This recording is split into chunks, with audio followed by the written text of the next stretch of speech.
Lepo pozdravljeni, torej, drage sestre, dragi bratje, na velik praznik, enega največjih praznikov, na binkoštni praznik, ki je sklepni praznik, zadnji dej našega odrešenja. To je sad našega odrešenja, dar Svetega Duha. Prišli smo torej do sklepa in imamo rdečo liturgično barvo, ki je včasih sicer barva svetnikov učencev, ampak tudi Svetega Duha, ki se pogosto prikazuje kot simbol ognja, simbol ognja predstavlja Svetega Duha. Dar Svetega Duha je izpolnitev zadnje in hkrati največje obljube Jezusa Kristusa.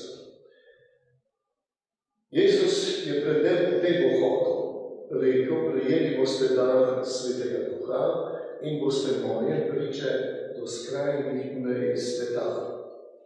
Najprej torej Sveti Duh, potem pa smo lahko priče.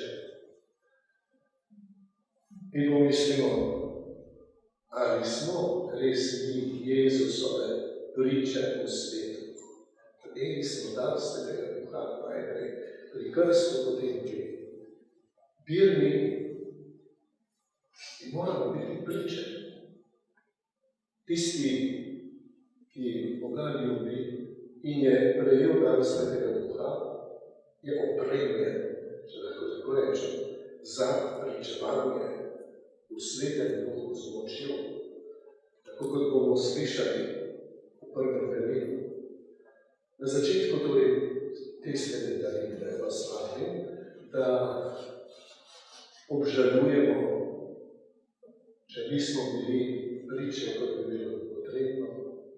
Obžalujemo tudi vse druge grehe, da bomo vredno obhajali svete evkaristične skrivnosti.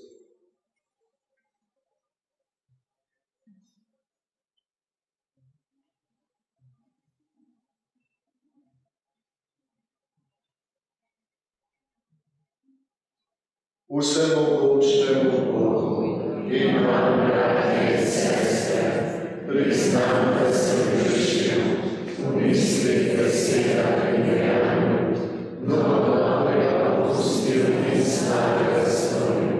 Žal mi je, zelo mi je žal, zato prosim Sveto Devico Marijo, vse angele in svetnike in tudi vas prosite zame, usmili se nas, vsemogočni Bog, odpusti nam naše grehe in nas privedi v večno življenje. Amen.